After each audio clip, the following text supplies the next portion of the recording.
Welcome to the Preserving Freedom podcast. I'm your host, Jason Foster, and today we bring you episode number 9, Beyond the Grid Square, a podcast where precision meets purpose and where the stories of service don't end when the mission does. Today it is truly an honor to have Global War on Terror veteran and former Joint Fire Support Specialist, Jared Spude.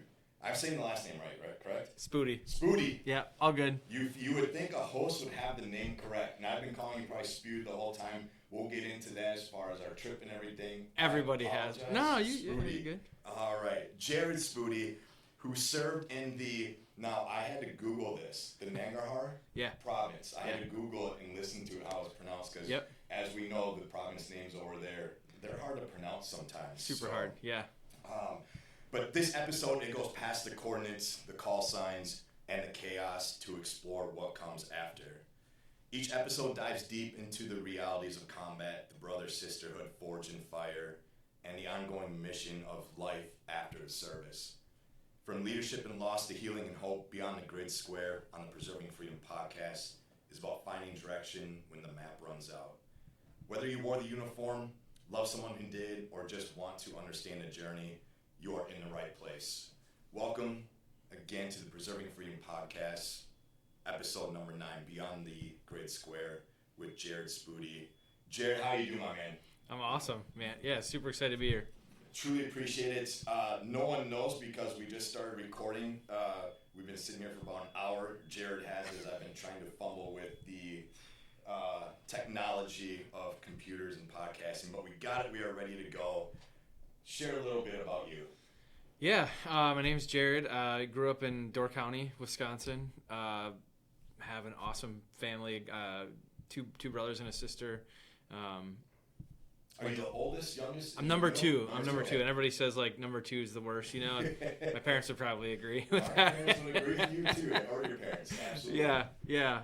Went to Southern Door High School and enlisted right out of high school. Okay. All right. So Southern Door County, you were Southern Door high school wise? Any sports when you were in high school? Yeah, so I was actually, it's a small school, so let's keep it all in perspective, but I was a 12 varsity letter winner in sports. I played football, basketball, did track, placed on the podium in track my senior year, was in musicals, so had a lead in the musicals. My brothers are way better than I am, but was fortunate enough to play a couple leads in musicals and like to sing as well. And I think like part of my story is like I think everybody was like, "You're gonna go in the military?" You're like, what? You know, like what are you doing?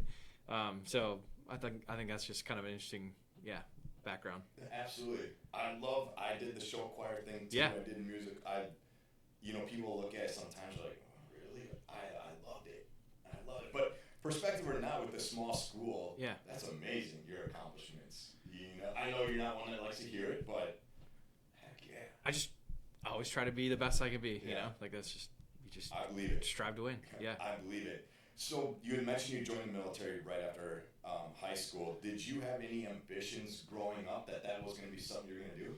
Yeah, it was always kind of in the back of my mind. Both my grandfathers were in the military. One was a World War II Marine vet, Purple Heart recipient. Just a tough as nails guy. And then on the other side, my grandfather was in the Army, never deployed during the Korean conflict, but still served super honorably. And so kind of always had that in the back of my mind and always, looked at soldiers as like, man, those guys are like the best of the best. And I honestly thought like, if you can do that, you're prepared for anything in life. And so for me, it was not only just like the challenge, the next accomplishment to go after, but like wanting to be able to handle anything that was thrown my way. I thought those are the guys that do it. And then certainly like 9/11 had a impact on my life, and I'm sure we'll talk about that. But you still have to make a decision when you get to that point in your life, like at the end of your high school career, and it's like, okay, I could maybe work on a small scholarship. By no means like a D1 athlete, but could I work on a small scholarship and go somewhere? What do I want to do? My family is super supportive, but mom and dad weren't going to be able to give us tuition to go to college, and so I think put all those things together, and it was like, yeah, this is the right thing for me. And I don't regret it at all. I don't want to go back, but I don't regret it at all. And it's set me up well and my family up well now in life. So, yeah. So were those your grandfathers kind of were role models for you and an influence on your choices? Absolutely. I think for my grandpa Gene Spude, you know, I mean, he's a hero, like a wartime hero, and he didn't talk about it much, but even after his passing, like his friends would talk about it and just like looked at that man as like a rock in our community, in his friend circles, and just like like I said, the toughest dude I think I might have ever met. And then like polar opposite, but still equally impactful in my life. My other grandpa was like the sweetest, kindest, hardest working. He was a full-time farmer and worked full-time at a paper mill to make ends meet, and just selfless. And I think he didn't really talk a whole lot about his military service, honestly, until I came home. And I think it was a way for him to like relive it maybe and share some stories. And so just like, yeah, just very, very impactful in my life. Yeah. And that's amazing that he opened up. Yeah. I'd give anything. I had both grandfathers that served as well too, and one Battle of the Bulge, World War II. Yeah. I would give anything to spend a day, another day with him. Yeah. To hear about, because the greatest generation. Right? Yeah. And the same thing with the Korean War, Vietnam. Yep. All of them. So you're super fit yet, but like, do you think you could fit in your uniform from when you were 18? Probably not, no, because I was big on being skinny and. So when I came home on leave halfway through my deployment, my Army grandpa, he put on his at 80. I'm gonna get at 85. He put on his uniform to greet me at my house, and it was like, man. just like, gut wrenching, super, but also just like, damn it, how did you fit in that thing? Like, there's no way I'd fit in my uniform now. So super cool. That's, yeah. Unbelievable. Yeah. At 85 years old. I might be off, but yeah, absolutely. mid 80s for sure. Yeah. Wow. Yeah. Man, God bless them. Yep. Unbelievable. 9/11. Everyone that was old enough to recall remembers where they were, what they were doing. Do you recall where you were on 9/11? Absolutely. I mean, like, if you're above a certain age, obviously if you're super little, like, nobody forgets that day, which I'm sure is the same for older people with, like, the Kennedy assassination and, whatever, big milestones. But I was in 6th grade. I remember being in Mrs. Rognus's classroom. It was a corner classroom at Southern Door, and I know we were probably too young where they, like, wanted the TVs on. I know a lot of the older kids, like, watched like, the second plane hit and stuff, but we were certainly aware of it.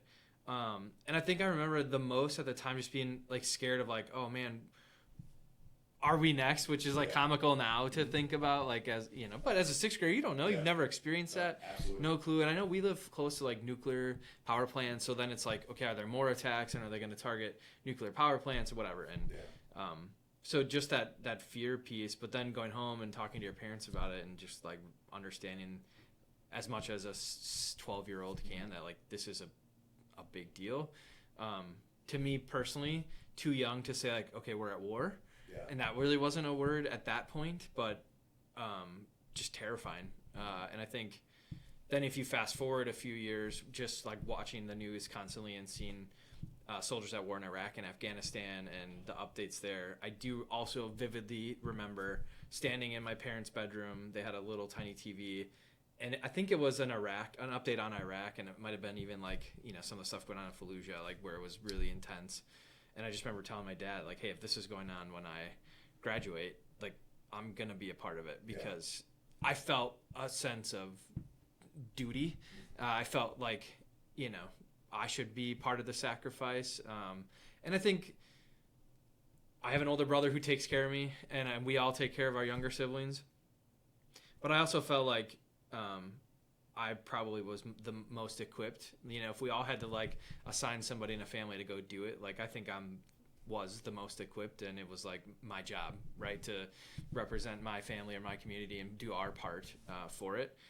It's easy to say maybe when you're 13, 14, 15. I don't remember exactly where that was in that point in time, but absolutely played a part in where I was going in my life. And I think my teachers and some of my coaches maybe didn't understand it. And I thought, like, oh, I'm smart. I was not like a 4.0, but I had great grades and probably could have went to any school that I really wanted to, good at ACT scores.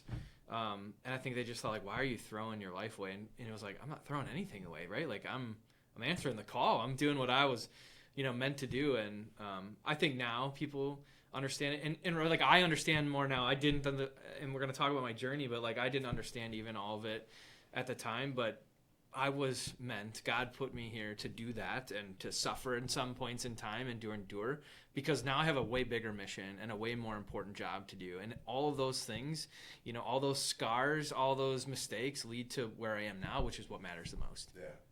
Unbelievable. And unbelievable that it had that impact on you in 6th grade. And kind of unfortunate, you know, not to call out any teachers or anything like that, saying that, you know, where are you going to throw your life away? And it's unfortunate that even today, that's, you know, unfortunately some educators have that mentality, and it's unbelievable the opportunities that the military can present you with. Yeah, you've done recruiting or doing recruiting, like you get it. Like, I think you know sometimes what you have to battle against. I also recognize, like, for some people, maybe that's the only option they have. And I'm no better or no worse. So this is not a statement of like, hey, I'm whatever because I had choices. No, like, that's not what it's about. The military is a great option. If I could, I don't wish war on anybody. But there's something to be said. If every 18-year-old had to go to basic training and go through a level of that, I think this would be a better place. So, like, preach my man. Yeah, absolutely. I can't imagine. Yeah, we need it more than ever. Yeah. We need to stop that divide. So, yeah. Your experience, so as you mentioned, so I did recruiting for a while, and I'm always curious. How was your experience with your recruiter? So that was maybe like one of the things my parents are super supportive always of what I wanted to do. They never questioned me. They never said, "What the hell are you thinking?" I think were scared as a parent. I'm getting emotional thinking of my kid telling me that, because I would be scared, and I've done it, right? And I know, but it's still scary. Yeah. And so I think the most important thing is they were nervous about the recruiting aspect. You hear horror stories, you know, like, so no offense, but like, you hear horror stories. And so I think their number one thing is like, hey, I don't want my kid getting taken advantage of.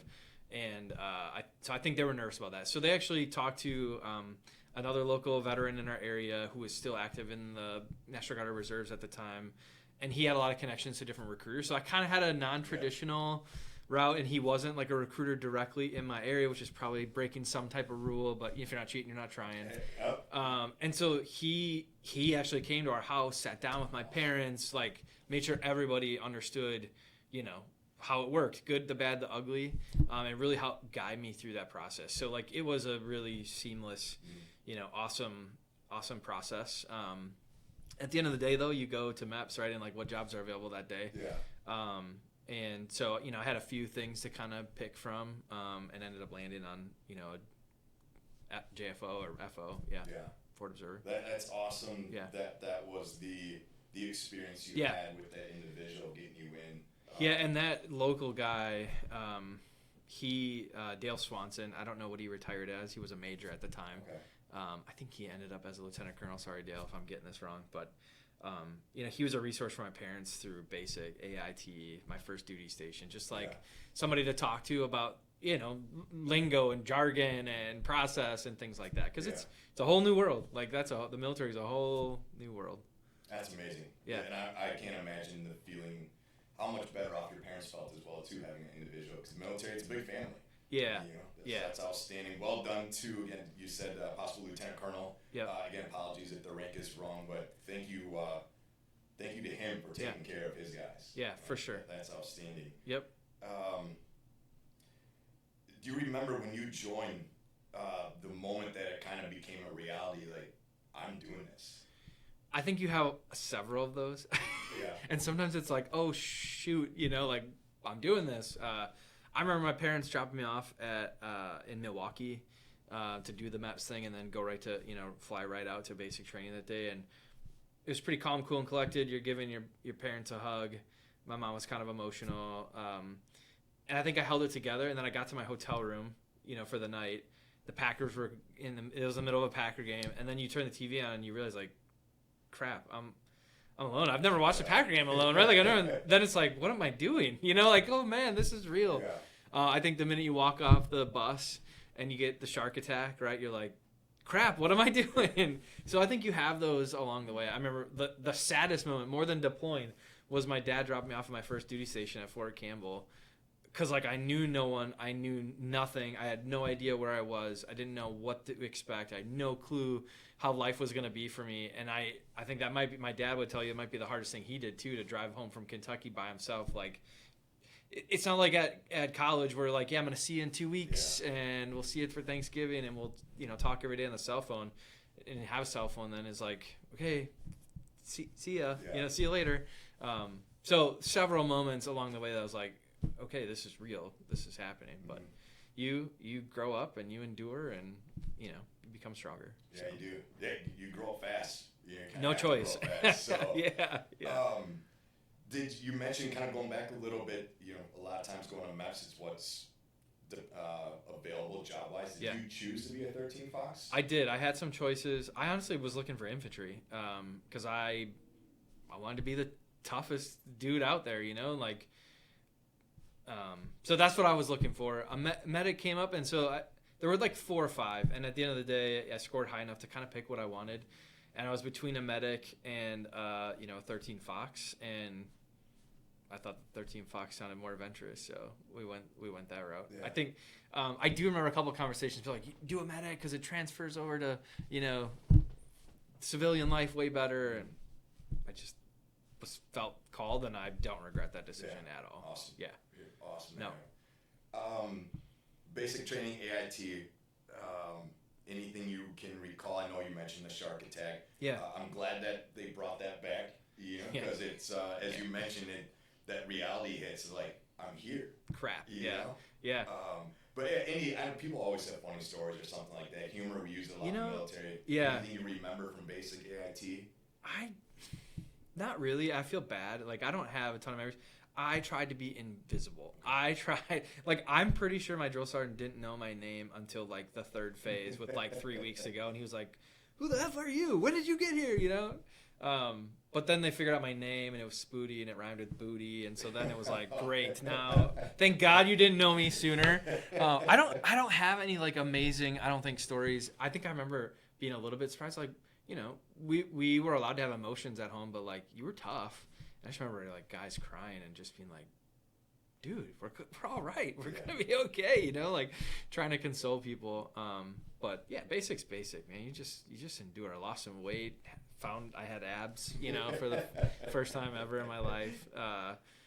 So that's all good. AIT was, I think for me, more than others, like I'm good at math, and there's a lot of math involved in, you know, being a FO. And so I don't think like the academic piece of it was great. I'm just a crappy runner, and like everyone wants to run everywhere, you know? So that was always the hardest thing for me personally, which anybody that knows me watching this won't be surprised.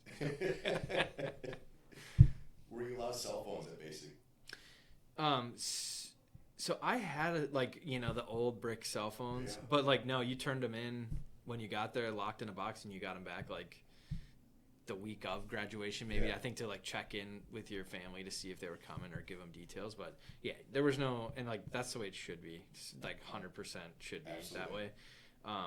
Less distractions, less focus, and I'd like to come back to that point when we talk about deployment too. But no, it was letters. You get mail, just like old school, which is awesome. AIT, I think we were allowed to have our cell phone at night or whatever. You know, you had to lock it up during the day, and you didn't goof around with that rule. But cell phones also like weren't super prevalent for kids my age at that point, so it wasn't a big deal to me. It'd probably be super hard for kids now. Yeah, I imagine. Yeah. Did you get because you and I joined like what year or what month in 2008? September. Okay. Maybe. I was April, so we were very, very close. Okay, yeah, joining the same time. Yeah. I don't know. Oh, this is gonna be good. I don't know where you're going, but like your face is telling me it's good. It's because we're talking about cell phones. Yeah. And like it just when there was a time that they're allowed at basic training, I didn't get it. You know, way above my pay grade. Yep. But I'm like, no, like that's part of the. You're gonna be fine without it. Yeah. You know. Did you have them? No. Okay. No, same as you. You know, everything in. I didn't know if each state, base was. But I also the Army issued underwear. Yeah. Don't you? Dude, I mean, we like made an AIT. We made like a pinup calendar, with different shots of like the Army undies. Like nothing screams luxury like the sandpaper you wear on your bottom. You know what I mean? Yeah, I do miss them. Yeah, bring them back. Again, it's just the little things that you think about. When I was doing, getting the questions and thinking about, reminiscing, I'm like, oh, I forgot about the issued under, Yeah, those are brutal. The only thing worse than those is if you had glasses and you had to wear the BCGs, Yeah. Oh, man. Yeah. So you go through basic AIT, head to Fort Campbell. With the Iraq and Afghanistan conflicts both going on, did you assume eventually you're going to get deployed? Yeah, in prepping for this, I asked. So I think in my head I knew it was always a possibility, but I definitely didn't think it was like a guarantee. But that is why I did the contract that I did. So I did a unique active National Guard active first contract, which maybe you're familiar with them. I don't know if they exist anymore, but I think at the time National Guard recruiting was tough, and so they offered these contracts. So I swore in as National Guard. Instantly then, however the paperwork happened, was separated and re-swore in active duty, and did it was supposed to do like a 3, 4, or 5 year contract. And then when that's over, you got to go fulfill the rest of your contract in the National Guard to the full 8 years. So kind of unique. The bonus was better, so that's also helpful. But I wanted the active first piece because I felt called to do that. When I got to Campbell and got assigned to my unit, which is Charlie. Well, I shouldn't say that first. I was assigned to the first in the 61st Cavalry Regiment in the 4th Brigade Combat Team at Fort Campbell. That's like a historic unit. That's the Band of Brothers. That 4th Brigade Combat Unit is the Band of Brothers, which is just super cool to have been a part of that. I was in the Cav, a part of that, so a little bit like I think back in the day they were like the Long Range Reconnaissance Unit is what they were, kind of called. LRS, I think, or MERS is what they were called. But they were deployed. So I showed up, and it was Rear D. And I was right on the bubble. They had like 5 months left of deployment. So for me, it got got real really quick. Yeah. Showed up and I was like, shit, they're deciding if I'm going or not going. I don't know if I was ready for that. And in hindsight, I'm happy I didn't, because to show up as a private on the last 3 months of deployment in a combat zone, and they were in Afghanistan at the time, like that would not have been cool. Yeah. So I was in Rear D, and I know, people are dealing with Rear D locally now. Rear D freaking sucks. Yeah. Especially as a private and I'm just going to say it with where it was. I'm sure it's not the same everywhere, but it's a bunch of the dirtbags and broke D's, and they were on a power struggle, and every day was hell. I remember when I could call home, those first 2 months calling home, be like, I'm done. I can't do this. Basically they suck and couldn't deploy, and they're just ripping up these privates for no friggin' reason. Look, I'm all good about exercising, doing PT, following the standard, but then let's learn, right? Why don't you live up to your rank and train me instead of just being bored and smoking the crap out of me for 4 months. And I know people will listen to this who are hard asses, and they're like, wow, that's just nah, man, I want to learn. I'm not here to just be bullied basically. Yeah. And this isn't being a whiner. What I found out when my unit actually got back and they found out how they were treating us, they smoked the shit out of these guys. And it was bittersweet watching this E5 get his tail smoked off for being a dirtbag. So that sucked. That was but that teaches you something too, right? I was resilient. I was able to be a leader for these other privates because I'm whining to you, but I didn't whine in the moment, right? I was able to sort of establish myself as a leader really early before the group even got home. And then they got home, and the unit I got assigned to and the platoon I got assigned to was freaking amazing. So you endure through that, but that was a long-winded answer to the deployment piece. So that's how I remember things. I asked my parents because I never asked them hey, what was your expectation? And surprising to find out they were well, we figured that's just what happens. You either get deployed to a friendly place somewhere or you get deployed to a combat zone at that time. So we kind of always knew that was coming. And it really wasn't long after those guys were home that rumor kind of got out hey, you're going to deploy again. Yeah. So for some of those guys, they deployed twice, in a 3-year period. And so they got home, got a 3-month sort of downtime. And then the ramp up, the training period, the pre-mob, I think is kind of the term that the National Guard uses, started to happen. And so it was in the works, and then the official orders came in, and it was yeah, we're going. Here's the date. We got a lot of shit to do before we go. So let's get after it. Wow. Yeah. The reality sinking in quick. Yeah. I think my parents, I think it was still like okay, this is going to be real. And I asked them how my siblings felt about it, because I've never asked them that. And I think my mom and dad tried to like shelter them as much as possible. But I think it was like, okay, this is real. Like, he's going over there, and we have a super tight family. Yeah. So I think that was a little bit of a shock to them. Yeah. Yeah. I bet. Yeah, it's always, you don't, when you deploy, life still goes on back here. And yeah, you don't, I think unfortunately that's why, I think family, they're the backbone, without them we can't do what we do. Nope. But they're not, oftentimes, they're, I don't want to say spotlight because it's not that we're in the spotlight. We don't do what we do to be in the spotlight. No. But I think how little recognition the family gets for keeping everything moving back home. Yeah, and I think every time we talked and I would tell them a story or show them a picture or whatever, I think that was for them was like, holy crap, like that's going on in real time and we're clueless over here, right? Like we're sitting here eating our awesome meal in our warm home, enjoying Christmas, and like, there's people just trying to survive. Yeah. So I think that was like a gut check, reality check. Yeah. No, absolutely.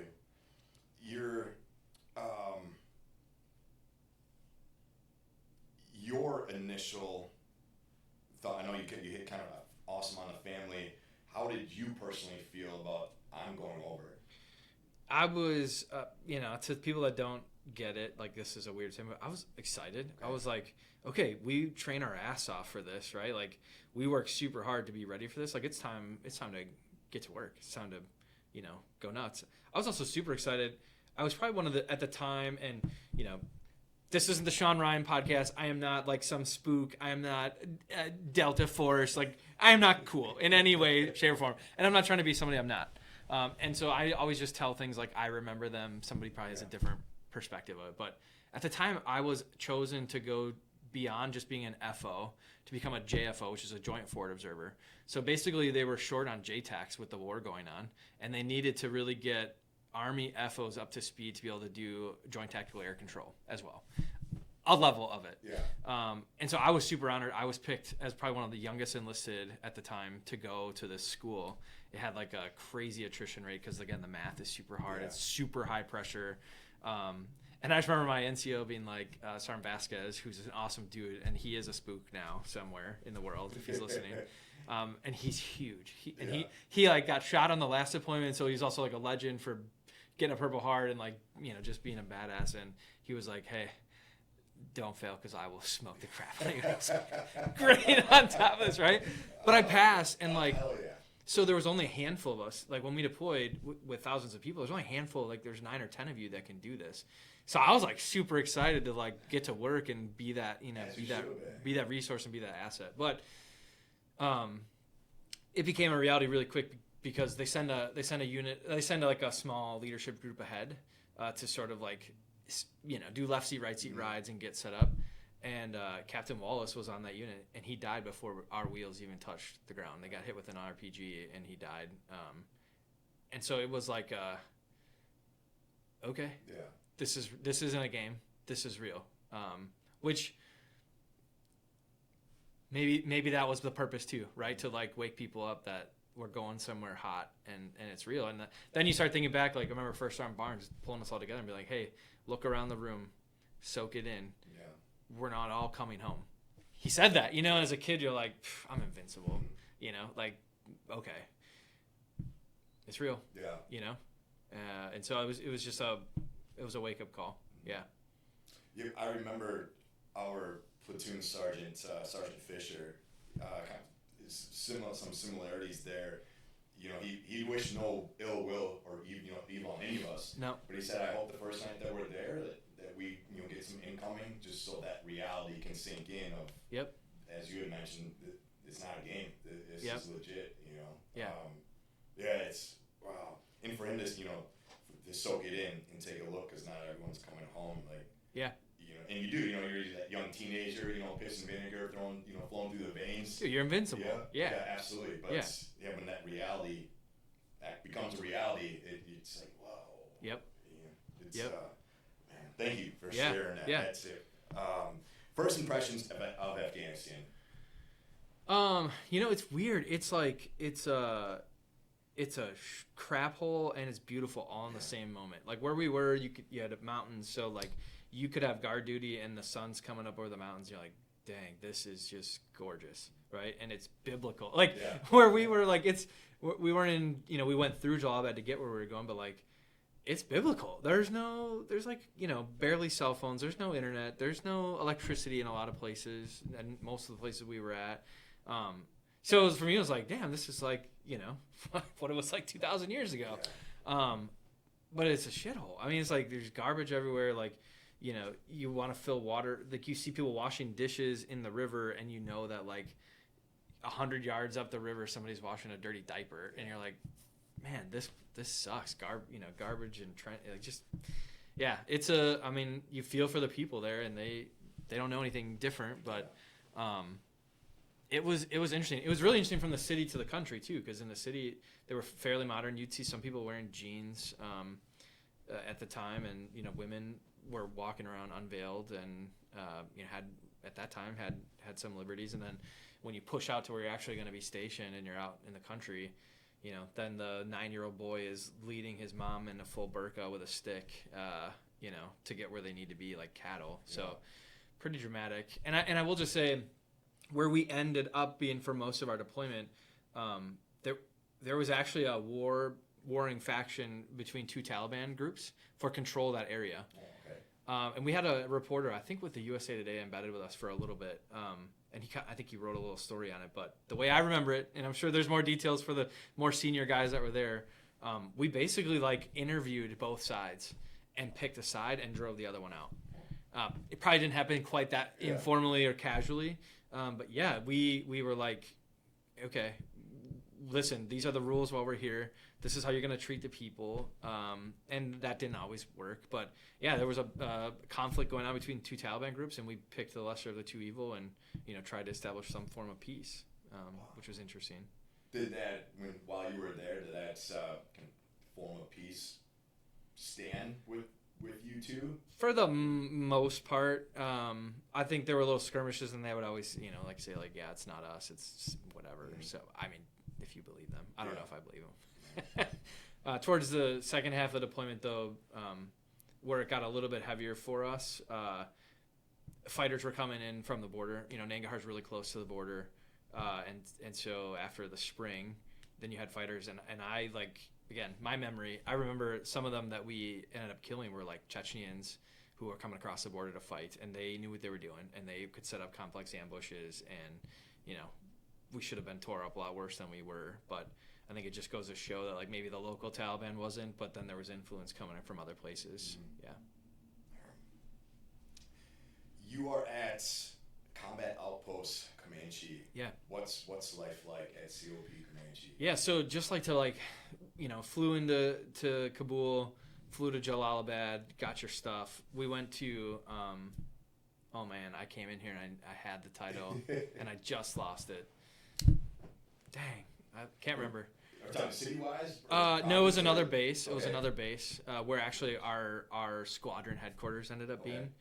And so we were there for like a month or two and had some interesting stuff there. We should come back. I got a couple funny stories there. My first lieutenant for my fist element actually was in an IED explosion in those first 2 months, and he made it. He lost a leg now and has some life-altering changes. Lieutenant Culp, but I remember that being like just a gut punch. He was he was a former E5, went back, became a first lieutenant, had a deployment or two under. He was a ranger, and an amazing, tough leader, but like a soldier's leader. Yeah. And he was like everybody's like big brother. And so when he got hit, that was like that was tough. Yeah. And I was like, shook everybody up. And then to not have him, then it was like, oh man, like we just lost our leader. So that was super tough. And then they wanted us to push out into this area. So no unit had been to this new area before. And of course, they chose Charlie Company to do it. So just like to give you the background, I'm an FO, so artillery, assigned to an infantry platoon in an infantry company, which not a typical infantry company. There's only about 90 of us. In a cavalry battalion in an infantry brigade. So like redheaded of the redheaded of the redheaded of the redheaded of the redheaded, just so we're clear. And so it's like, yeah, of course we're going to send the infantry guys out to live in the sticks. So we pushed out, I have no idea, I think it was over 20 clicks because I remember they had 155s and with with the wrap attached to it, wrap rounds, they could just barely reach where we needed to be. And it's actually still over 30 kilometers. So pretty like far move. And I remember like them telling us like they expected pretty significant casualties in the move out there, which we didn't have any. We didn't have any incidents getting out there, but ended up finding a government building. So it was a pretty fortified building. It was like maybe the mayor's place at one point in time, but it was just full of needles and drug users and crap. And so we cleaned it out and just fortified it and made it home. And that's where we spent I'm like 9 months of our deployment for a long time. No electricity, no running water, nothing. Just like living in the boonies, which I tell people now sucked so bad for certain things, but for other things there was no flagpole. First sergeant and our commander at the time, our captain B, who was amazing, also former enlisted NCO, so like got it right. So it was chill. There was no flagpole, and I would never want to deploy to a combat zone any other way. Like to have to wear my freaking PT belt everywhere on some of these big cool, like yeah, here I am, shoot me, right? Like that was not the case. So like when you were on patrol, you were buttoned up. But when you were back at base and chilling, like wearing your baseball hat and, Ranger panties and playing no dribble basketball with prison rules, on a weird bucket hoop that we just made on our own, like lots of dumb, stupid stuff that can happen when you're not by the flagpole, which was awesome. So sucked, but awesome at the exact same time.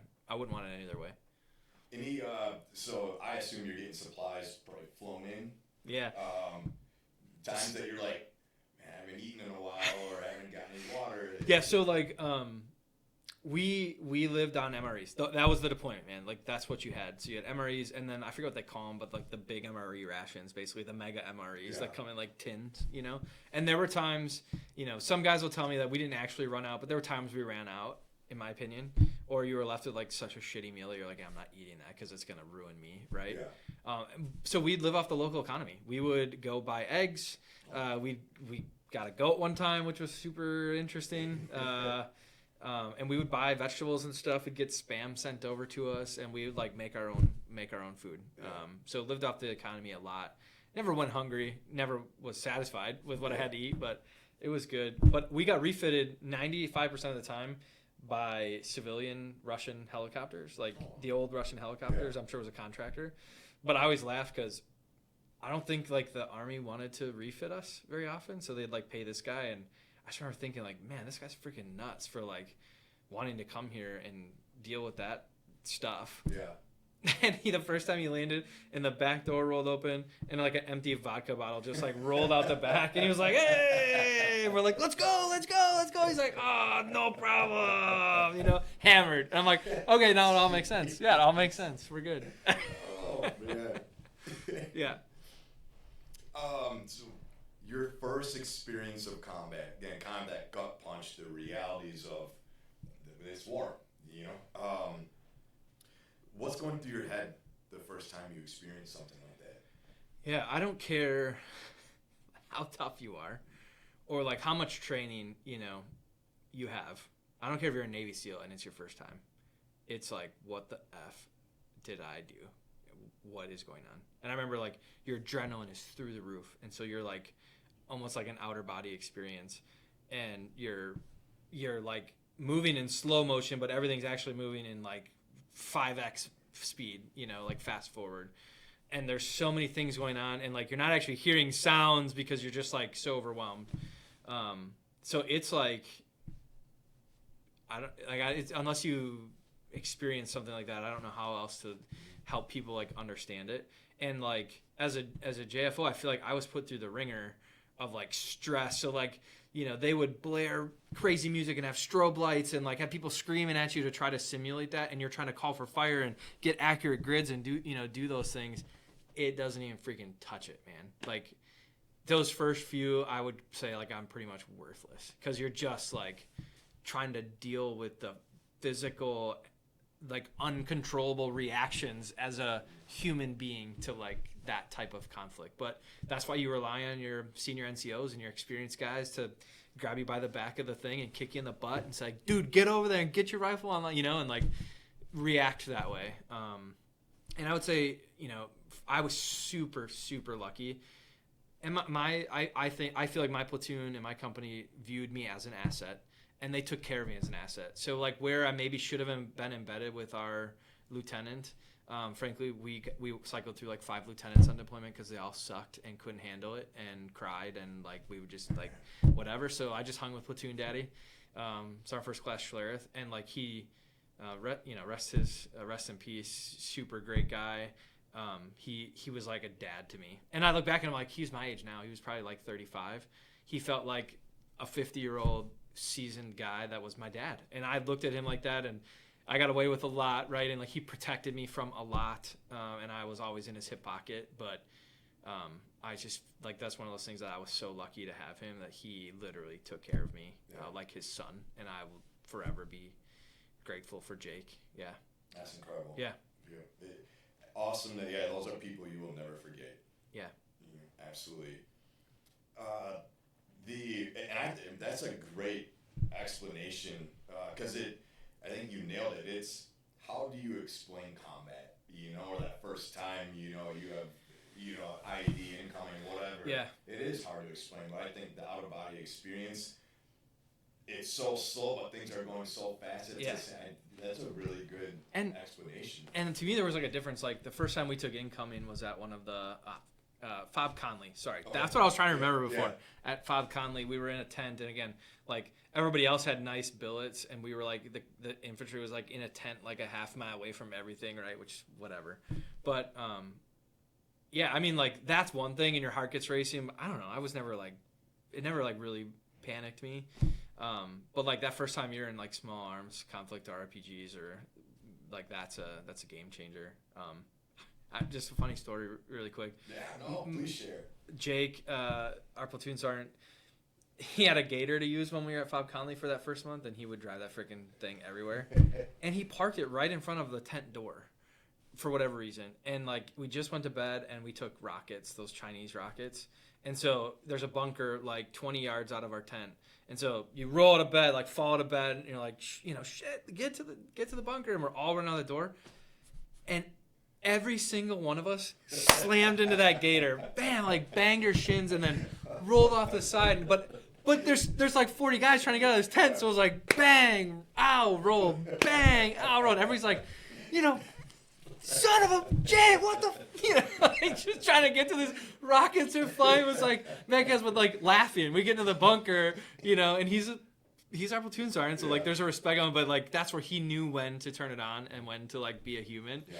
And everyone's like, F you, Jake, fall on. He's like, yeah, my bad, guys, I'll park it on the side next time. Just like the dumb humor.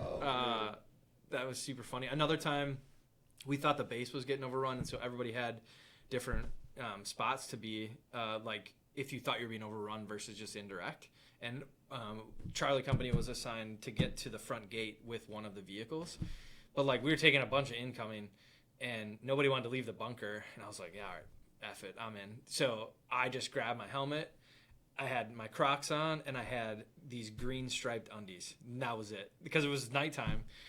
So I go streaking across the base in my helmet, undies, and Crocs. Hop in the truck, rip that thing up, and then by the time I turned it on, a couple guys jumped in with me. But I remember Sergeant Major coming over, and he was freaking hot to our platoon sergeant. He's like, I saw somebody not in full battle rattle, blah, blah, blah, blah. And that's where Jake, he knew it was me. He was my freaking cool green undies that nobody else had.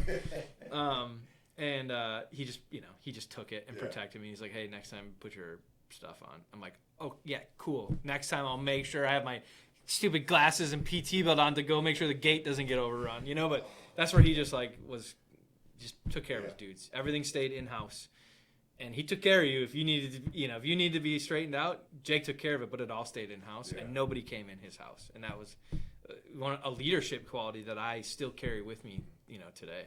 So awesome, dude. That's awesome. Yeah, and going back, you said at the beginning, just it being at the flagpole. Yeah. It's, man, sucks.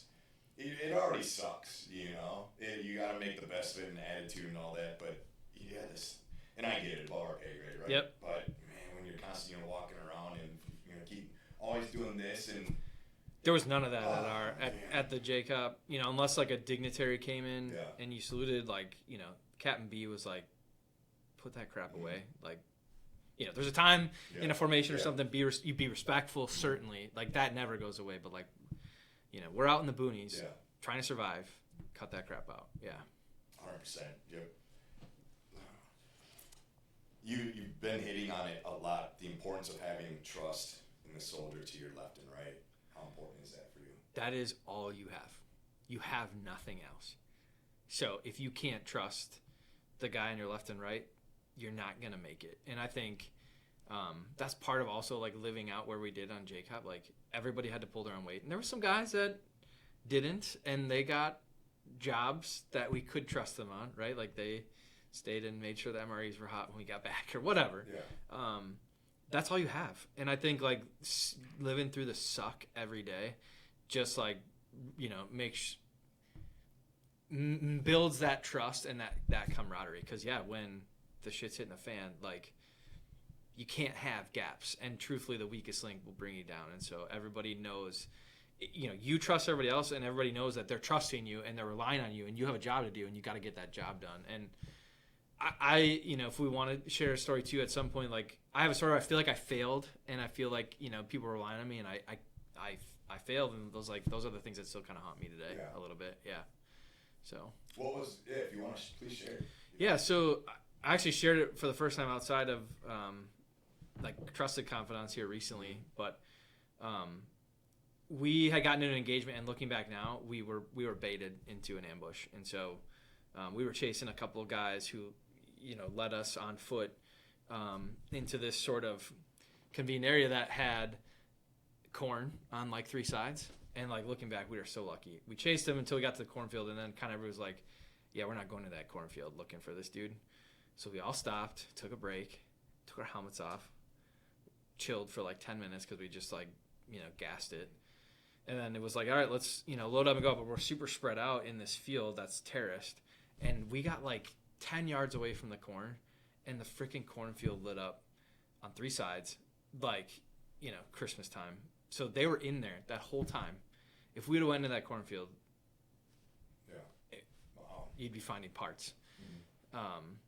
And then why they waited so long, I don't know. Thank God they did. And so now we're super spread out. We're in this, engagement. The commander and another element is, I don't know, a mile away. And I remember hearing them telling us after, like, there were so many RPGs.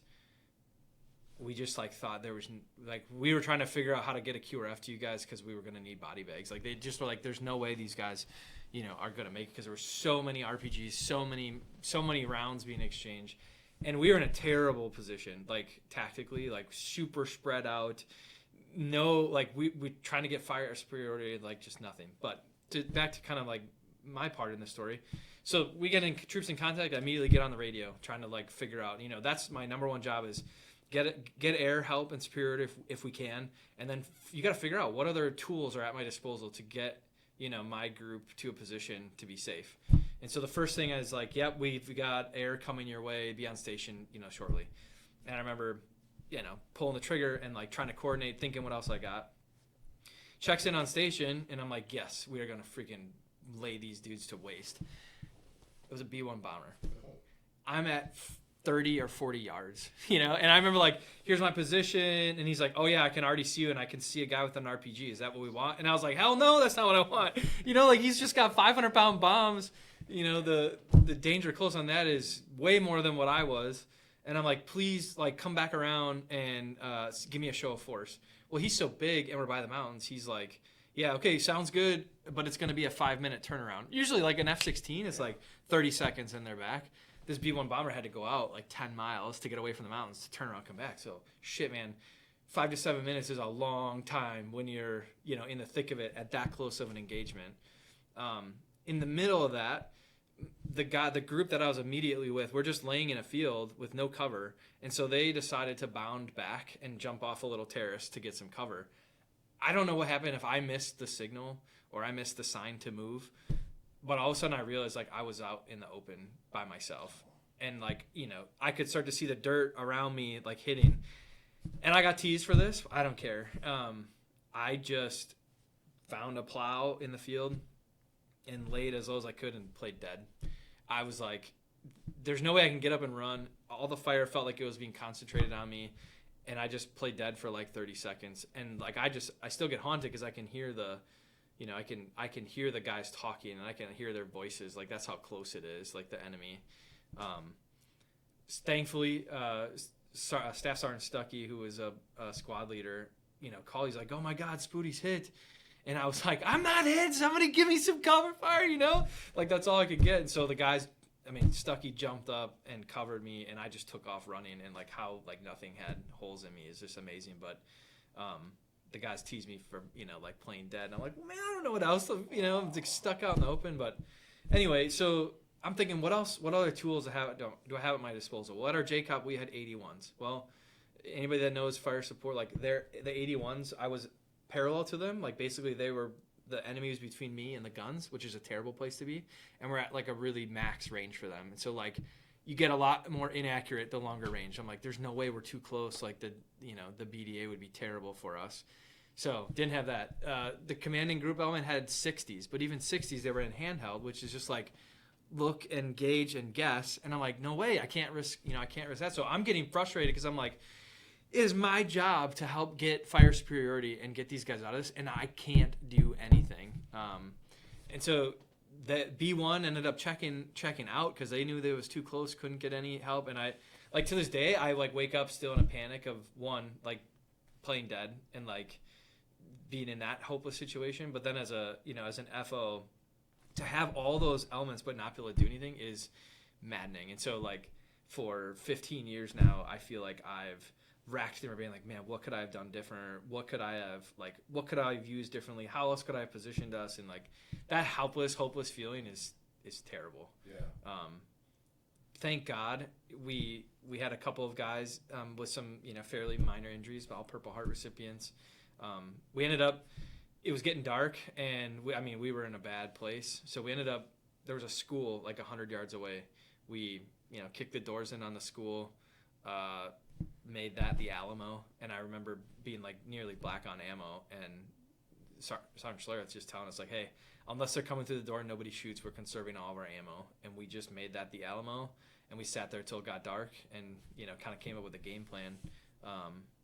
But yeah, that was a wild day for many reasons, and we're just super lucky that we didn't have, like, it's only by the grace of God that we didn't have more casualties. Yeah. So, man, it made, you know, always easier after the fact, right? To think about it and really, we're our toughest critic, sit there and dissect it all. What could I have done? And mentioning the tools at your disposal, but you know, you can see it too. Possibly, like, had you said, you know, send it, it could, maybe it would have ended worse for you.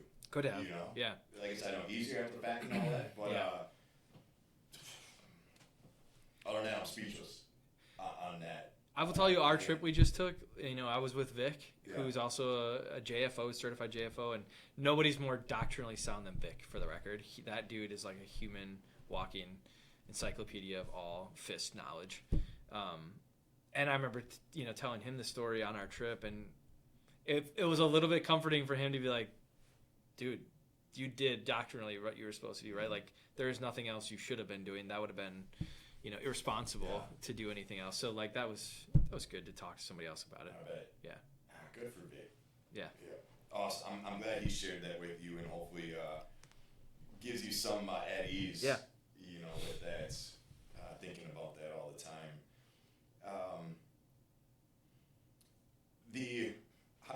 Your day-to-day operations, what you just shared, what did you do to get through those days while you're over there for, you know, 9-10 months? I prayed, man. I grew up faithful. I'm a faithful person now. You know, went through some struggles, but my faith is the only thing that got me through. You know, I carried a rosary with me everywhere I went, and if we had downtime, I would pray. I had non-Catholics praying rosaries, you know, because they needed something to believe in, which is awesome. yeah, we'd be in a just tough spot, and I'd rip out a Hail Mary, like to myself. Yeah. But absolutely, part of surviving. I think being able to talk to family on a regular cadence. We didn't have all the amenities of home that a lot of guys have now. It was pretty limited, but just for me, this was always a job. It was always a point in time. I wasn't ever going to be a career soldier. That was never my plan. And so it was like, I got to get through this to survive to get to the next thing. And then I got to get through this and survive that to get to the next thing. And so for me, it was like, conquer each challenge each day, conquer each month, conquer each next break so that I could get home and do the thing. And I'll tell you, my contract expired. I could have come back to the National Guard halfway through the deployment. I had that option. And a couple guys, when their contract expired, they went home. They weren't just stopgap or stopwad. Yeah. They left. I knew I was an asset to the group, and there was only so many of us. And so I re-enlisted for a month-to-month kind of thing, like for 6 months or 9 months or whatever it was, to get through the deployment, because I just felt like there was no way I could leave and leave them down, that type of asset. But again, it was just like, I'm here. This is my job. I just need to get through this part and then this part and then this part until I can get home. So yeah. That's huge. And knowing the individual you are just continues to speak very highly on your character. And I can't imagine the things that your guys had for you sticking with them. I don't think any other than my platoon sergeant, I don't think any of them knew that. And I didn't advertise it. That wasn't like something to throw in their face, like, I could have went home and didn't, He's the only one that really knew. And then our commanding officers, because they had to do the paperwork. But I don't think anybody knew that and don't need to know that. We all have a job. That was my job, and I was going to make sure it was done. So that's incredible. Yeah, that's incredible. What do you think civilians often misunderstand about combat or those who serve? Combat, I feel like people glorify violence now, and it's like, oh yeah, I play Call of Duty. Like, I know those guns. I know the spooky gunship. I know whatever. It's like, yeah, okay. You don't get to respawn. You don't get to try the mission again, right? This is not a freaking game. And I'll tell you that story, when I was in the field, there was a God moment there, because it was like, I realized in that moment, playing dead like a coward to some people, that I'm not invincible. And I say that word on purpose because I was terrified. And I realized I am going to die, and I am not invincible. At that point, in my early 20s, I'm going to die. And I remember verbally crying out to God saying, don't let me die here. Don't let me die in this stupid, muddy, plowed field all by myself in this way. I have other things to do. God, just please give me a chance. And I don't think people combat is terrible.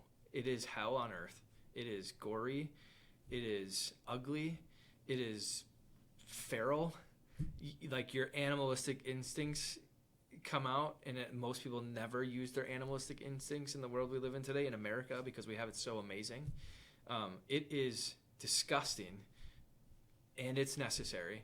And I just don't think people see that. They see news clips of 5 seconds, right? And we do hear amazing stories of heroes all the time, and those are the glorified moments. And for every glorified moment, there's 100 shitty, ugly, disgusting moments that are necessary. And I just don't think people get that. I think people nowadays, for the most part, are super respectful of veterans and thankful, and they show appreciation. And I'm by no means saying anybody's ungrateful. I feel like everybody in my circle is just so grateful and so supportive. But I think violence is so easily glorified today, and it's that is just not the reality of what war is. Yeah. I don't know if that's a good answer to your question. That's an amazing answer, and it's your answer, but your answer, one that can be backed up 100%. That's an amazing answer.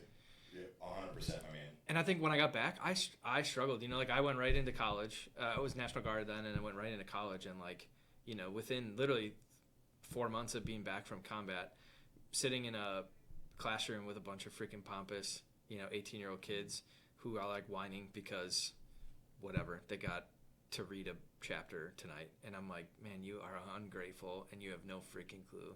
You know, complaining that the frappe machine didn't spit out their drink right. And, you know, so like I like struggled with that kind of crap. Yeah. Hearing anybody say like the U.S. sucks and we don't have it good here or whatever, like I'm just like, you have no clue, you know, the shit that's out there and how good we have it here. And I think I also struggle with worthiness. And like, again, this is my story. This is not like, I am not ever claiming to be some badass special forces guy who did hoo-yah crazy stuff. Like, I'm not. I'm an average Joe who had a weak moment and also was a coward, right? And just like tried to survive and feels like he failed his guys and like all these things that it's the devil, man, that are just in your head trying to ruin you. And unfortunately, it ruins a lot of guys. And I say the word coward on purpose. I'm not a coward, right? Like, I was surviving. That was my animalistic instinct in that moment. And I just felt like, man, I am not worthy. And yeah, terrible thoughts went through my head. And thank God that I had family and an entire community to support me through it and pick me up, you know, when I needed it. But it was years before I and I'm going to get somewhere, I promise, before I realized I was worthy. And there was a moment when it happened. And when I realized that all of this is a part of a bigger plan, and all of this was God's plan, and I have a calling, and I have a purpose, and I have a mission, and I've endured that, and I've gotten those bruises and those scars to make me who I am today, to still make a difference. And when you realize that as a veteran, and when you make all the connections that all we want to do is serve, all we want to do is serve a higher purpose, all we want to do is be in a group of like-minded people that does something that's more important and bigger than us as any individual. And when you get yourself back into that space, it's a game changer. And it's been almost 4 years now that my life, I think, is pointed in that direction. And that doesn't mean there's not weak moments and bad days and, you know, awful things. But when you can figure out what that mission and that purpose is, it's your game changer. And so when I talk to veterans who I think are struggling, that's, you know, one of the first things I try to figure out is like, are you involved in something? Do you have a group? Because we need a group. We're herd animals. And what is your mission? And like, let's find your freaking mission. Because you need a mission. As soldiers, we all need a mission. When we accomplish that one, we need to know what the next one is. And so trying to help people figure out what that is my calling. And I will tell you specifically, my calling is to bring people to God and help them find God and worship Him, you know, in the way that we're supposed to do that. And that's all part of finding the mission too. So, whatever my words may mean to you, I'm trying to, as I'm thinking, I'm trying to find the right things to say to you. One, I'm glad that you found your purpose again, your mission. Yeah. Truly proud of you for that, 100%. I am glad that you may think you were a coward at that moment or the 30 seconds you played dead, but part of me inside, I'm screaming like, that's what saved your life. You know, again, just my opinion, what, you know, after the fact. I'm glad you did that because you're here to share your story today, and I am more than appreciative that you did that.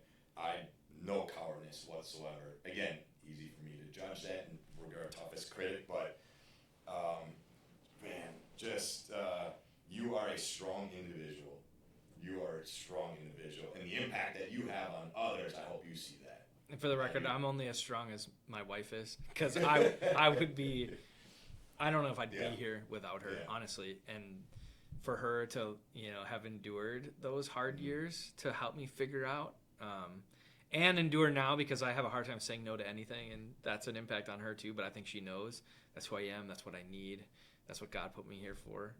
So I mean, my wife deserves that credit. Yeah, huge shout out to Mama Spude. Yeah, right, 100%. That again, that family piece. Yep. There's times we don't realize the importance of that and how strong that really is. And the fact that, you know, no matter what, they're there for us. And you at times probably take it for granted, not intentionally, not purposely, but they are. Without them, who knows where the hell we'll be. Right? 100%, man. So again, thank you. Truly appreciate you sharing that. You a story, another one, and I say another one because I keep sharing them. I do. Yeah, okay. A chaplain in a helicopter. Oh, man. I'm ready to hear it. Okay. Wherever this chaplain is, I love you, and we're all human. I've shared my worst moments. We I saw a chaplain, I think 2 times on the plane. We were just so remote, but I give them credit. They brought a Catholic priest out there two separate times, and it was my turn to come home for mid-tour leave. So I don't know how deployments work now, and I think the lengths are different. But we had a 12-month deployment, and we got to come home. We all rotated out at some point. Mine happened to be dead center of the deployment, which was awesome. 2 weeks, Yeah, okay. yeah. Which was awesome because I caught a Badger basketball game, and they upset Ohio State, which was the number 1 seed at the time. That was amazing. The AD at the time, Barry Alvarez, he gave us his tickets. My dad wrote him a letter, and he gave us his courtside, his mid-court. Shout out to Barry. Amazing. Yep, amazing. Packers won the Super Bowl, and I was home for it. Dude, what's the timing better than that? Yeah, amazing. But anyway, so here's my trip home, right? I have to take a helicopter from the JCOP to Fob Conley. I have to take a helicopter from Fob Conley to JBAD. I got to take a helicopter from JBAD to Kabul. I got to take a plane from Kabul to Kyrgyzstan or one of the other stands, and then a plane to Germany, and then so it's just crazy trip home. And my flight out of the JCOP went fine, and I got to Fob Conley, and my first sergeant happened to be there, and he didn't have to do this, and he did it for nobody else, but he walked me. I mean, this is just why I just feel like guys took care of me. Again, saw me as an asset. Yeah. He walked me from the talk out to the just where the razor wire is, where the helicopter comes in, and he stood there and he waited for the helicopter. He wanted to see me home, which is First Sergeant Barnes is a hero in my mind. So we're standing there, and the helicopter's coming in, and it's banking, and it's flaring, and it's ready to make it, and we hear a boom, and we both kind of stop for a second, and then we look at each other because that's not our base, I don't know, maybe things are weird. And I'm that was a weird sound, right? Well, it was a rocket, and it was trying to hit the helicopter, and it landed on the LZ 50 yards from where we were.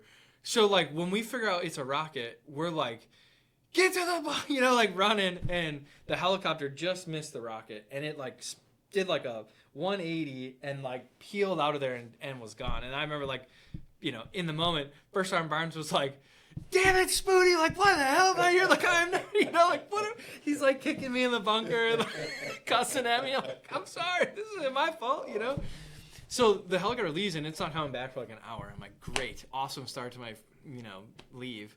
Well, when it came back, an hour later, this is an hour later, the chaplain is on there, and he's ghost white. And he because he almost got hit by a rocket and peeled out, right? And I'm hop in the helicopter, I'm man, it stinks in here.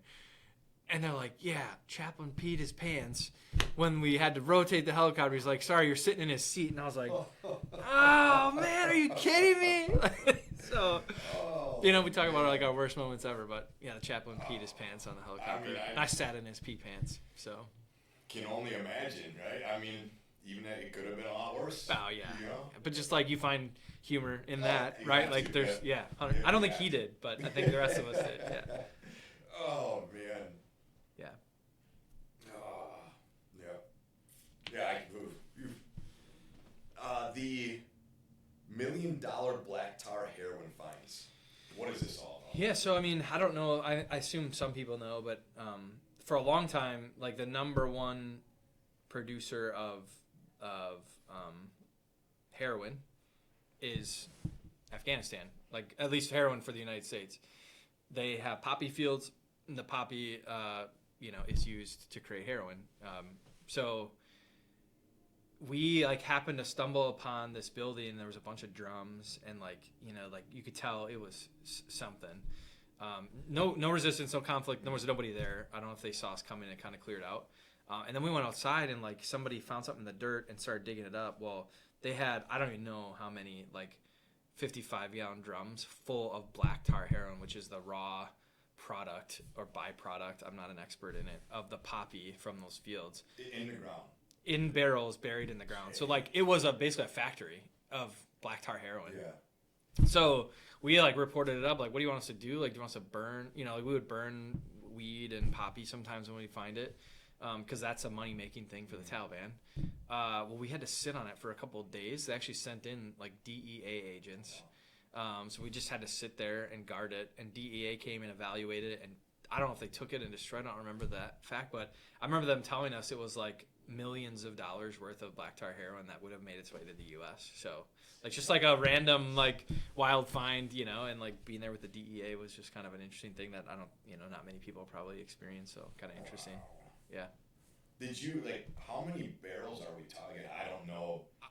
I'm again, it's my memory, but I'm guessing like 30, 55-gallon drums of substance, you know? Yeah. Wild. Wow. Yeah. You're talking a little bit about letters earlier. Yep.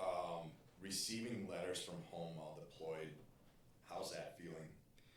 I am, again, so blessed. I know guys that like really didn't get anything. Every time mail came, I had something.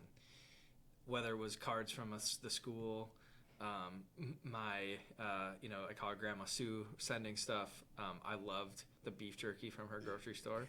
She would send me beef jerky every chance she could get. My Uncle Bob would send me candy. So like I would get the boxes, the standard boxes. Every time there'd be like 2 or 3 boxes. I was like everybody's best friend because I would get boxes and just like dish it out. But like, I got to like hop on Skype. That was the only thing, every few days. Yeah, my dad says he never knew how fast my mom was until like that Skype sound would go off that haunts everybody's image now, and she would run across the house to try to catch it because like if I called and nobody answered, like it'd be a couple days before I could call again, because it was so limited. But yeah, I mean those mean the world, and whether it's just like, hey, I don't know you, but I know of you, and thank you for what you do. Like, I mean, those mean the world, and I was so lucky to have, I'm telling you, like countless support.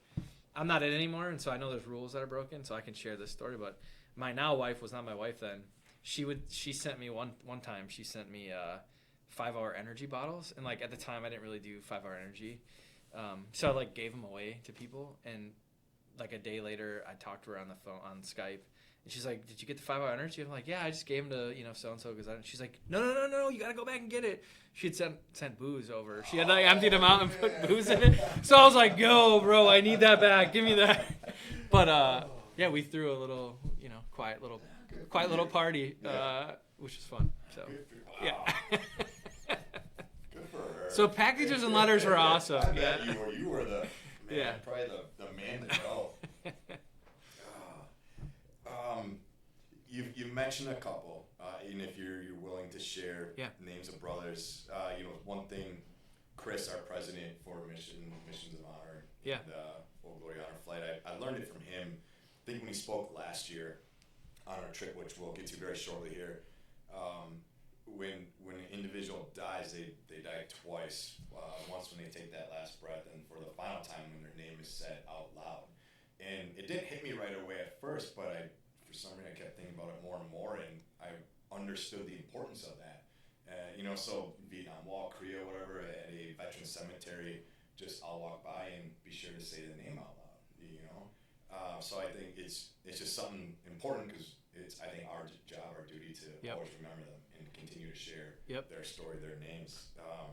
Any names you're willing to share out loud? Yeah, you told me you were going to ask this one, so I like wanted to put some thought into it because I just want to read names that don't mean something to me. But so I mentioned Captain Wallace, and I didn't work for Captain Wallace. He wasn't in my platoon, but to me that was a monumental one, and he had 4 or 5 kids, and like that one kind of stuck with me for a long time because I remember being there as a kid with a phone bill and nothing else, no responsibility, and I remember just challenging the like, why him, right, and why not me? Like that should be me, so he can go home to his kids. And so the meaning of it is like I want him to make sure he's remembered because he gave it everything he had. So Captain Wallace, Specialist Anthony Vargas, and Specialist David Lutz were Charlie Company guys that were killed in an IED. Great dudes. PFC Jacob Gasson.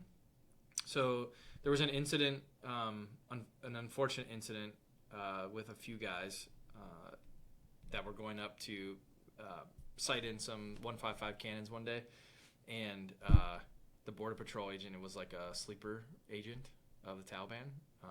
He killed all of them. They were all killed on top of the mountain, sighting the guns in. PFC Gaston was one of them. Staff Sergeant Curtis Oakes and PFC Austin Staggs were three of them. Austin Staggs was an FO, so I knew him. Staff Sergeant Oakes was an FO and a mentor, and I'd seen him the day before. So Lieutenant Culp, who I'd mentioned, got kind of messed up, and that was a hit on all of us. And Curtis, a.k.a. Moose is what we called him, he was like 6'8", like his hands were enormous.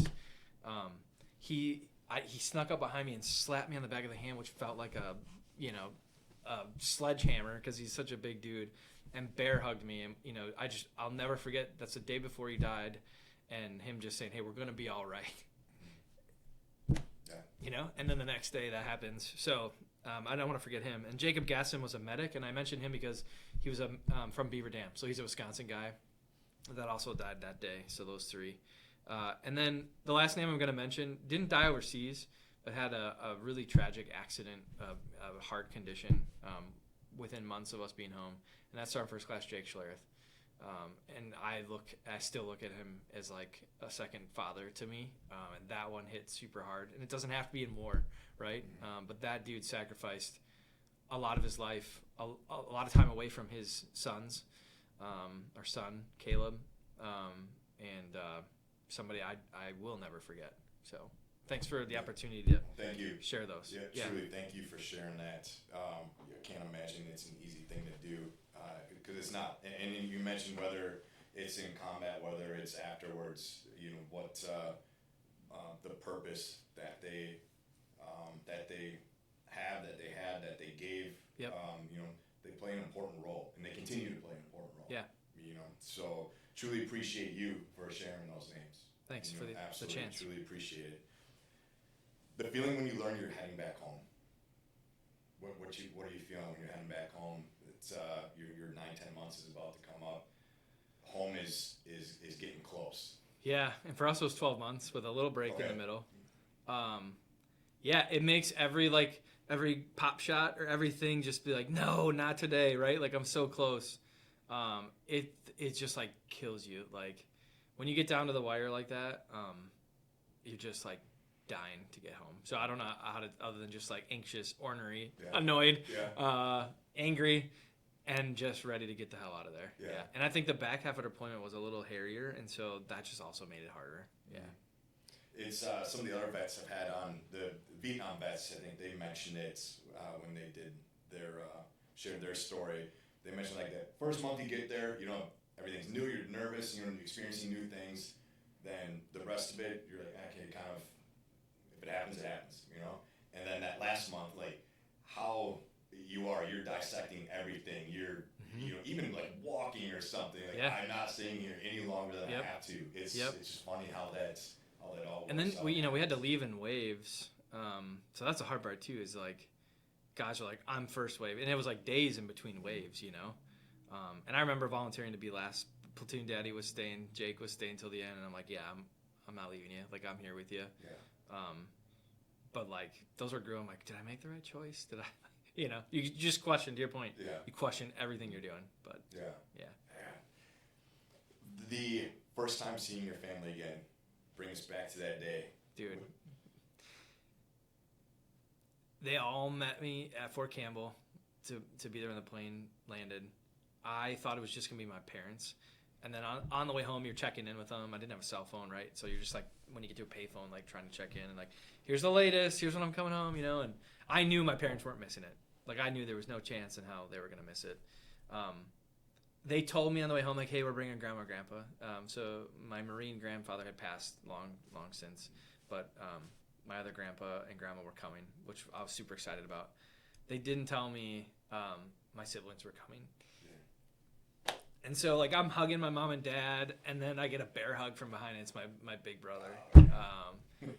And I just, I can't, like, if I ever need to pick me up, those memories come back to me, because like I will never forget that feeling of just like finally being embraced. Yeah. You've waited and longed for it for 12 months. My wife, who was my girlfriend at the time, was there. I will never forget that. And I think the only thing that can come close is to do it again on the missions of honor. And I remember, my father-in-law's a Vietnam vet and didn't have that. And so I just remember thinking and talking to him and just being like, man, I can't imagine it any other way.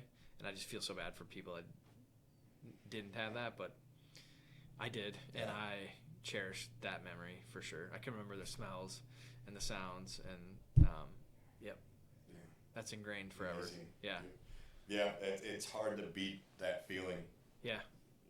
After not seeing him for a year, whether you have that break in the middle or not, that 2 week, the and sometimes that break is almost harder too. Yeah, it's like saying goodbye again too. Amazing memories, seeing the Packers, the Badgers, all that stuff, but like you get teased. And then you got to go back home and rip that Band-Aid off. And I will tell you, like, I was like Facebook messaging my platoon because I was worried about them. And so I was like getting updates almost daily from Jake. And he'd be like, stop freaking messaging me, you know? And, but also like you're guarding. I think I let go for a few days, but then like the last 5 days, you're kind of guarded. Because you're like, I know I have to leave. I know I have to rip that Band-Aid off. I know I have to get my mind back in the mindset to go to combat. And so, like, it's really hard. Like, in some instances, I just wish we would have just endured the 12 months and not. Because it's mentally, that's a gutting. That's hard. Yeah. So. Yeah, it is. Yeah. Yes, it is. The transition for you, what's that transition like from going through what you experienced, coming back home to the free world, and all the amazing things we have here? Yeah, I talked a little bit about it, like the school thing and like kids were hard. Even though I joked to everybody, like when I got back and went to school, yoga pants were just invented, and so like that helped the transition. It's hard to just quickly be jumping back in after that. And again, I didn't like have the Kunar Valley experience or something where it was like every single day you're fighting for your life kind of thing. So I can't imagine those guys, but. It's still hard, and it's hard because like you've seen something and you've seen an evil and you've seen a part of the world that people don't understand, right? Like the things that actually haunt me some of the most are not even like war things. They're like the treatment of kids and women that I saw, like women beaten beyond belief because husband had a bad day, and that's just like accepted, right? Or I remember one. A grandparent showing up with a female child who was sick, and so like wouldn't stop crying, and the dad got mad and threw her in a boiling pot of water, and they brought this child who like there was like nothing we could do to us to try, because they knew we had medical training and there's no doctor, right? So like to try to like help this child. Now that guy got his day, but like those are honestly some of the things that like scar me the most. It's like the inhumaneness that's actually out in the world that 99% of Americans have no freaking clue what it's like. And so when we complain and say like it sucks here and it's atrocious, like look, we're not perfect, and there are tragedies here, and there are things we need to continue. But like don't ever say that we are the worst or terrible, because I promise you. There are places, and you're seeing it in Africa now. I think maybe even more. Afghanistan's right back where they were, right? I think those are the hard things, and to just like walk around and hear people like that's what I really struggled with, kind of coming back. Yeah. Thank you for sharing that, Jim. And that's just awful. But with the women and children. But as you mentioned, over there, that's, I hate saying normal. Yeah. I hate that that's the reality of it.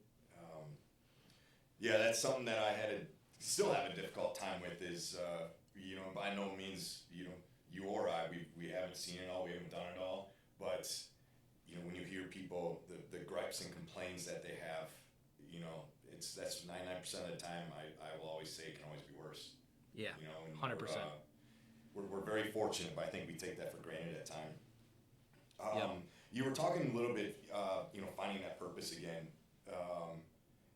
Did you have a moment, time or times you had to find that purpose again? What helped find yours? I think I didn't know that was the deal, that I was like missing a purpose and a mission. So I'm going to talk about the moment I found it. I was asked to go to this like Catholic men's retreat, for lack of a better word. And I was like, yeah, sure. I was like, I don't know what I'm going to get out of it. And I was pretty guarded the whole time. I knew I had some demons, to work out. And I was like, other guys are opening up and really letting in. And I was like, yeah, I'm not. I'm different. I have different things. I'm not, kind of letting go. And honestly, we had lost more guys to suicide since we came home than we lost on deployment. And that, like, just each one of those is just like rips a piece of your heart out, and like a couple of them, I remember talking to them days before trying to like really get them help. And so like those are horrible. And I was kind of off on the side, and a guy walked up to me I'd never met before, and he was like trying to make a connection. And for whatever reason, in that moment, I just decided to like unload on the guy. I remember like crying, and his name is Tom, and he just hugged me, and he shared his story. And it's his story to share, it's not mine, but we had this connection, not a military connection, and without going into all the details, he made me see that I was worthy. And I think like when we get in our own heads and the devil gets in our head and we start thinking I'm terrible, I did this, I don't deserve blah blah, like that, veterans, we do that, we like just loathe in our own pit of despair, and we're too tough and prideful to ask for help and tell people, right? And for whatever reason, we were meant to be together and have that moment, and it was just worthy. And at that moment, it was just, I am worthy. I am worthy of love. I am worthy of forgiveness. I am worthy, and I'm meant to do more. And so our relationship has grown now for like 4 years, and it grew more in that moment. And through that, right, it was like this like light bulb moment going off for me of like, Jared, you big dumb idiot. Like, you have the gift of gab. You have a gift of leadership. I'm a natural leader. I'm charismatic. And so like people, I think, naturally gravitate. And I'm not like trying to be bragging or something. That is who I am. Yes, it is. But I have never used that gift to help people find purpose and help people find God. And it was like this 2x4 to the side of the head, right? And it's like, that's what I'm meant to do. And there's a crisis with veterans right now and mental health, and more than just veterans, but veterans. And like, you big dumb idiot, he saved your life because you have gifts that you're not using for him. And it's time to start doing it. And so I've just made it my mission to be that resource for people. I'm lucky to have family and friends and a community. Not everybody has that. Yeah. I will be that. I will be that for you if you need it. You have to ask, right? Like, I can't read minds. Yeah. You have to ask. And so I've just made it my mission to find people, bring them to Christ, help them find a purpose, help them, just be a better part of themselves. And for veterans, it's to find a group to be a part of, to do something bigger than yourself, because that's ultimately, I think, what most of us, I always want to say all of us, but most of us need. Mm-hmm. So I feel like I kind of went all over. No, you nailed it. You nailed it. And I want a huge shout out to Tom. Yeah. Huge shout out to Tom for what you did. And that's an amazing, you don't do it for the reward, but it's such a great feeling, when you make that impact and you make that difference. Again, you're not looking for the spotlight or anything, but it's helping others out. There's a return on that. Yep. It's the greatest feeling. So we are going to head a few weeks ago. It's been about a month now, a little over a month ago. You and I were both given the opportunity to experience here in Northeast Wisconsin the one of a kind, the only one in the country to do something like this. And I know it. You know me. I'm not saying that disrespectfully. Nope. I think, in my opinion, as a country, we have failed our veterans in not getting those memorials and monuments built in a correct time, where many will never see them.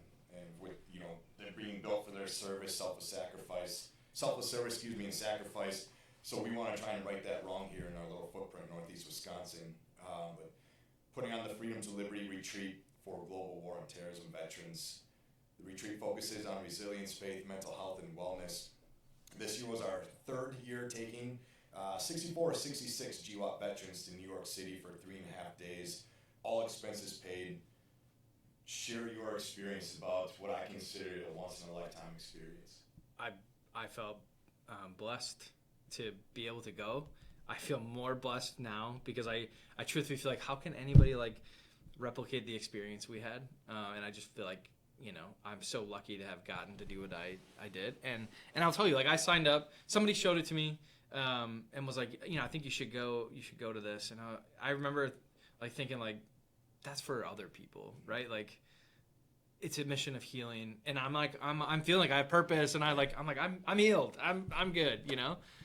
And you know, talking to my wife, she's like, you should go, like you should take this opportunity. It was put in front of you for a reason, like listen and go. And I was like, okay, we'll give it a try. And I was kind of nervous, you know. One of the things I was nervous about was like, not nervous. I've slept in the same sleeping bag as another human man before. So like, but I was like, I'm too old to like share a hotel room. Well, then I find out, you know, my buddy Vic is going, and that was like, okay, I'm definitely meant to go. We can be roommates, like meant to be there. And I would say, if you are worried about that, don't. You're with your brothers or sisters, and like, don't let that be the reason you don't go. But I didn't realize that I needed it. I didn't realize that I needed that closure. And you might not feel like, yeah, I knew what I joined. I knew why I served. I knew why I fought. To go stand there and see those gaping holes. And for me, because again, I was in 6th grade, to realize like, this is where war started, right? This is the moment, the place on earth that this conflict started. Like, it just brought it all full circle for me. And I think really reaffirmed that I was a part of something way, way bigger than myself, and like gave it purpose and meaning that I didn't realize I needed.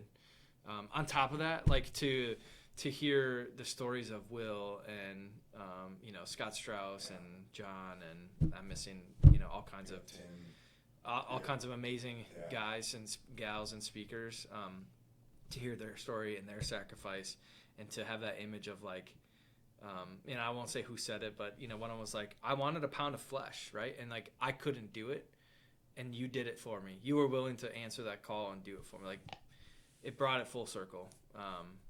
And I think also to realize like, there's multiple ways of sacrifice and suffering, and there was a lot of other people that still suffer because of that day, and it was just an amazing experience. I think the people I got to talk to, the things I got to see.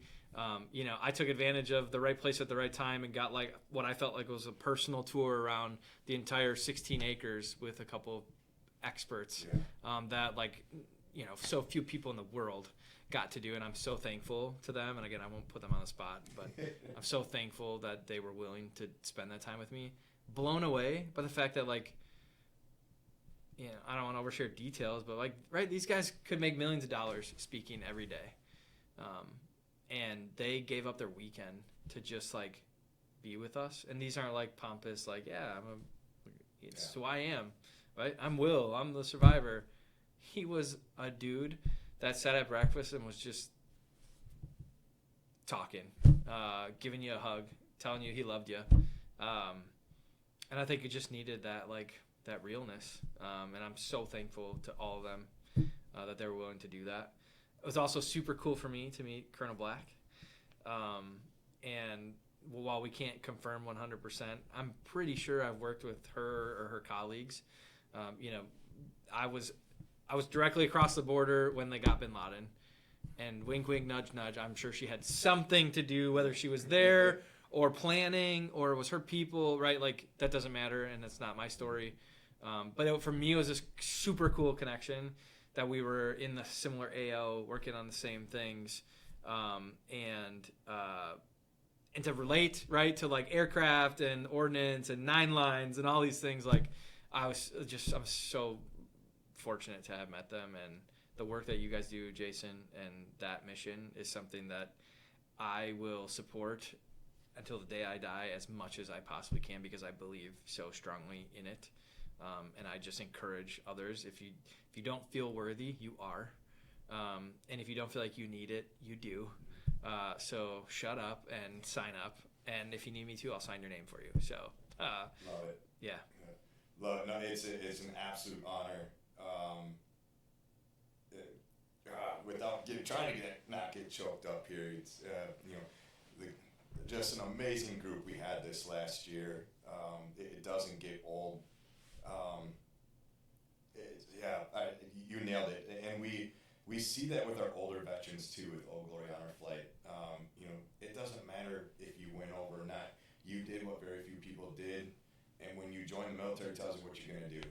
You deserve a seat on that plane. We all played a role, however little or small you may think it is. Again, with our past veterans, World War II, Korea, Vietnam. If you haven't been on your honor flight here in Northeast Wisconsin, get on your honor flight, Old Glory Honor Flight, and then Missions of Honor with our Freedom to Liberty Retreat for our GWOT veterans. As Jared mentioned, you deserve to go. Don't be one that's like, someone else deserves it more.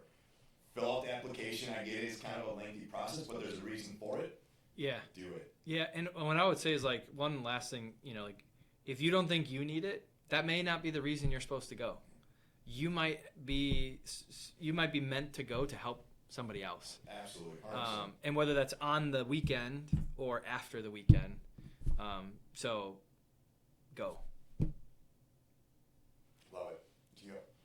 And that welcome home again, right? That's yeah. I don't know if you saw it, man, but I turned around after I hugged all my family, which I didn't know. I knew there was a welcome home, and I because my parents, like, they love me, they wouldn't miss it, right? But to have my whole family there, and then I turned around and I had like 30 coworkers there. That's incredible. And then now they all know I'm a big baby because I was crying, like a little baby. But like, the welcome home was amazing. Yeah. No. So an absolute honor again that you were selected and got to go and you've been a great ambassador to the organization. I know it's just been a month since we got back, but I appreciate your continued efforts, not just for Missions of Honor and our Freedom to Liberty Retreat, but what you do for others. Man, if everyone had a little bit of that in them, I can't imagine how unbelievable we would be. So don't ever stop. Please don't ever stop. My last question for you, I always ask, this is the last one, I ask every veteran on here, a message you would give to current service members. You have everybody listening to you that is in our military today. Advice, a quote, statement. Is there something you'd want to share with them? I'm not like the most creative guy in the world, so I don't have some fancy quote. For you, it's all good. I think I would say two things. Embrace the suck, which is super easy to say, but millions have gone before you and made it. And so, like, if you're in that moment where you're like, man, I can't get through it, this sucks, you can. And you're surrounded by people that will pick you up when you fall down. You are a part of the biggest gang in the world. And we love each and every one of our members, and so don't quit. Keep going. And I think the other thing I would just say is thank you. Again, I think in an age where sometimes violence is glorified, there's not like the conflict going on right now, even though we have troops all over doing all kinds of things, but there isn't like the big conflict. What you're doing matters, and we are still safe, and we are still the country we are because you're doing what you're doing in this moment right now. So don't ever, look down on what you're doing. We are so thankful, and we need more people like you do what you're doing. So thank you. Love it. That was very creative. You're selling yourself short there. That was amazing. So in closing, Jared, I just want to take a moment again to truly thank you, not only for your service, but for the honesty and courage that you've shown here today. The 3.5 days we got to spend together in New York City with our other veterans and board members and dream team. What you shared, the memories, the loss, the brotherhood, purpose, it is very powerful. It's a reminder that freedom isn't just something we talk about on holidays or speeches. It's something that's been carried on the shoulders of men and women like you who've lived it, fought for it, and paid the price for it in places most Americans will never see. You served as a Joint Forward Observer in Nangarhar Province, one of the toughest, most unforgiving places in Afghanistan. You were the eyes and the voice that connected the ground to the sky, the one calling in fire when lives were on the line. That kind of responsibility changes a person forever. And yet, here you are, still serving, still leading, still carrying the weight of those experiences with strength and grace. What moves me most, Jared, is how you've chosen to live beyond the uniform, to keep pushing forward, to find purpose after the chaos, and to use your story to lift others up.